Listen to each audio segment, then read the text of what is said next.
Hello guys, welcome back. మా ఏరియాలో కొత్తగా ఒక షాపింగ్ మాల్ ఓపెన్ చేశారు. వెళ్ళి చూస్తే ఫుల్ క్రౌడ్ ఉంది.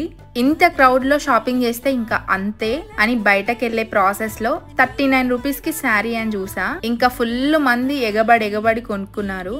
ఇంకా తీరా చూస్తే బతుకమ్మ టైంలో పంచుతారు కదా, అలాంటి శారీస్ లా అనిపించింది. ఇంక ఇంటికి వచ్చేసా.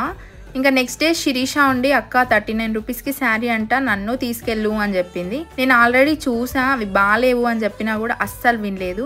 ఇంకెవరైనా రియల్ ఎక్స్పీరియన్స్ చేస్తే గానీ వినరు కదా అని చెప్పి తీసుకెళ్ళా. ఇంకా శారీస్ చూసిన తర్వాత తన రియాక్షన్, అక్క ఇవి కేసీఆర్ చీరలక్క అని అంది. నేను మళ్ళీ చెక్ చేసి చూస్తే అవి కేసీఆర్ శారీస్, దట్టు రీయూజ్డ్ శారీస్. అసలు నాకేమర్థమైందంటే జనాలు తక్కువకి వస్తుందని చెప్పి చూస్తున్నారు తప్ప అసలు అవి ఎట్లున్నాయి, లోపల డ్యామేజ్ అయిందా, రీయూజ్డా అని ఎవ్వరూ ఆలోచించకుండా వెంటనే తీసేసుకుంటున్నారు. మరి అట్లుంటుంది మనులతో.